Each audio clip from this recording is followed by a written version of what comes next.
Bonjour à tous, bonjour à toutes. Depuis quelques jours, des gens utilisent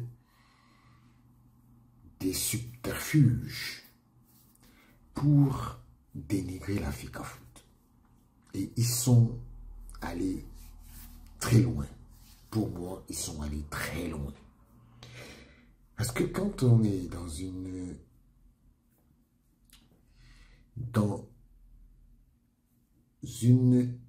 société comme la nôtre, qu'on appelle le Cameroun, et que les gens n'ont que des intérêts, et ils pensent que leurs intérêts seront au-dessus de ceux de la nation, je suis désolé, ça ne va pas prospérer.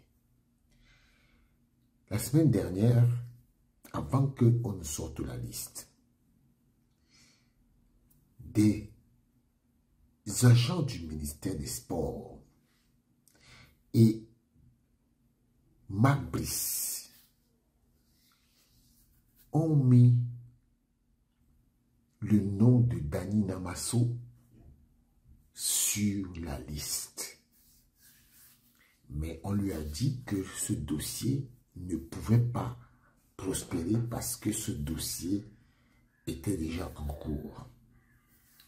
Ils ont alerté tout le monde, même la presse internationale. Je vais vous lire un article de hier. AfricaFoot a sorti un article, africafoot.fr. Africa avec K-A-F-R-I-K-A foot F-O-O-T.fr. Ils disent Dani Namasso Lauder, parce que c'est son nom. Il faut rappeler que Dani Namasso, il a des origines camerounaises, mais il est de nationalité anglaise. Il est né à Reading. Dani Namasso, victime d'un cartel organisé par Marc Brice et ses acolytes du MINSEP. Suite à l'article du média SoFoot, c'est toujours autant le boxon, parce que c'est ce qu'ils ont dit. C'est toujours autant le boxon à la FECAFOOT. Ce sont des mots qui viennent des gens du ministère des Sports. Alors que le sélectionneur du Cameroun, Marc Brice, doit annoncer sa liste ce dimanche pour le prochain rassemblement, les Lions ne pourront vraisemblablement toujours pas compter sur le talent de l'attaquant du FC Porto, Dani Namasso. Selon les informations de RMC, le joueur de 24 ans qui a fait toutes ses classes dans les catégories jeunes de l'Angleterre, mais souhaite ardemment changer de nationalité sportive pour voir la procédure toujours bloquée par les conflits à la tête de la Fédération camerounaise de football. C'est écrit dans SoFoot. Tapez Namasso sur SoFoot, vous allez lire cet article. Maintenant, AfricaFoot a dit, d'après les enquêtes menées à bonne source, le joueur du FC Porto, Dani Namasso Lauder, est la coqueluche d'un groupuscule de personnes cupides, véreuses, réfugiées dans la peau d'agents intermédiaires qui ont logé leur domicile au ministère des Sports et de l'Éducation physique du Cameroun. Comme vous pouvez le constater à l'image, Dani Namasso Lauder n'est pas inconnu dans le fichier de la Fédération camerounaise de football, qui avait entamé la procédure de changement de nationalité sportive en 2022, pour son intégration en sélection nationale lors de la tournée des Lions indomptables en Corée du Sud, préparatoire à la Coupe du Monde 2022. Rigobertson l'avait présélectionné le 2 septembre 2022.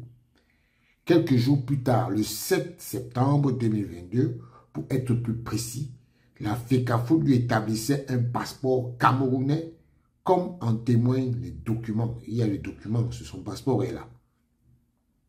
Seulement, depuis 2 ans, la FECAFOOT attend toujours de la fédération, que la Fédération anglaise de football lui envoie le livret sportif de Danny Namaso Lauder. Et Mark Brice a été notifié de ce manquement depuis le mois d'octobre. Mais néanmoins, décide de s'entêter et de présenter à la FECAFOOT aux yeux du monde comme le fossoyeur et le bourreau de Namaso, selon le même média SoFoot. En guerre ouverte avec le ministère des Sports, elle-même rongée par des dissensions internes, la FECAFOOT ne semble pas faire tout ce qui est de son pouvoir pour obtenir le passeport sportif de Namaso, que le sélectionneur Mark Brice appelle pourtant de ses voeux, voyant un bon œil son éventuelle complémentarité avec Vincent Aboubakar sur le front de l'attaque des Lions. Déjà absent du dernier rassemblement qui a vu le Cameroun se qualifier pour les prochaines CAN, malgré sa présélection dans la liste, Danny Namaso se trouve actuellement dans une impasse et doit devoir prendre son mal en patience malgré la bonne forme chez les Dragons. C'est ce qui est écrit. Voilà AfricaFoot qui répète. Il faut rappeler que les règles de changement de nationalité sportive par la FIFA ont été modifiées. Le joueur manifeste désormais par écrit à la fédération à laquelle il veut évoluer son intention de jouer pour sa sélection. Il demande lui-même à sa fédération antérieure son livret sportif pour transmission à sa nouvelle fédération. La nouvelle fédération introduit toute la documentation et la FIFA et attend son OK. Pourtant, RMC fait croire que SoFoot fait croire que c'est la FECAFOOT qui a un problème. Pourtant, les règles de la FIFA sont claires. C'est le joueur qui demande à sa fédération d'origine qu'il veut changer de nationalité sportive et faire le document par écrit et envoie à la fédération qui sollicite désormais, et cette fédération envoie le dossier à la FIFA. Et le joueur attend. Jusqu'à présent, le dossier de Namaso est toujours au niveau de la fédération anglaise. Je continue. Il est clair que l'insistance avec laquelle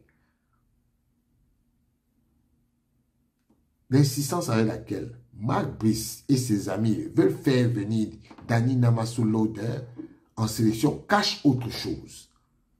Des personnes bien identifiées au ministère des Sports et de l'Éducation physique et hors du pays tirent les ficelles dans l'ombre pour des intérêts pécuniaires au mépris de la réglementation en vigueur à la FIFA et ont mis la presse internationale à contribution pour salir la FECAFOOT. L'incompétence de Mark Brice, associée aux appétits voraces de ses acolytes, est en train de nuire à l'image de la sélection parce que la dernière est devenue en moins de 6 mois un terrain fertile où Mark Brice et ses cultivateurs, où Mark Brice est le cultivateur en chef du gombo, sauf que les graines de Namaso ont du mal à germer au grand désarroi du négrier Brice. Pour quel intérêt la FECAFOOT va bloquer une procédure qu'elle a initiée en 2022 et qui est en stand-by aujourd'hui à cause des lenteurs administratives de la Fédération anglaise de football. C'est quand même clair. Je vous l'ai dit tout à l'heure. Rappelons que depuis son avènement à la tête de la Fédération camerounaise de football, Samuel Eto'o a réussi à faire venir des binationaux en respectant toutes les procédures. Brian Bemo, Simon Gapandouibou, Olivier Kemen, Christopher Waugh, Franck Magri, Malcolm Bokele, Olivier Cham, Enzo Boyomo, Benjamin Elliott Jongwe et Junior Chamadou. Fin de l'article. Donc, vous comprenez donc que cette affaire de Namasso, vous voyez les gens s'agiter. Ils s'agitent. Ils maudit descendre. Quand je vous dis que ce monsieur de Mark Brice fait du commerce des places à la FECAFOOT, en sélection nationale, vous ne me croyez pas. Continuez de me dire que je suis un menteur, que personne ne me suit. Mais il n'y a pas de problème. De toutes les façons, nous sommes là. Si le dossier de Namasso aboutit, quel est l'intérêt de la FECAFOOT de dire qu'il ne veut pas jouer? Vous pensez que quand le Cameroun se qualifie là, qui est content? C'est la FECAFOOT en première. Parce que l'argent de la qualification, là, ça n'ira pas dans les poches des uns et des autres. Ça ira dans les caisses de la FECAFOOT. Donc ne pensez pas que la FECAFOOT peut s'auto-détruire. Parce que ce monsieur qui est là, Mark Brice, il est venu se faire un max d'argent. J'ai lu un petit post qui dit que quand on fait par exemple la convocation de Faye Collins, on l'envoie à qui? Et vous oubliez que Faye Collins et Mark Brice ont le même agent. Donc peut-être que c'est à son agent qu'on envoie ça. Donc sachez que moi, je ne viens pas vous raconter les histoires parce que je veux vous raconter. Ceux qui disent que je mens, je mens. Mais finalement, ce qui est bizarre, c'est que tout ce que je dis et qu'on traite de mensonge, finalement, ça s'avère toujours vrai. Et je ne vais jamais chercher un dossier que je sais que si je vais venir vous mentir, demain, ça va se retourner contre moi. Qui peut s'auto-détruire? Personne. Donc, continuez de dire que je mens, mais vous verrez la suite. Ciao.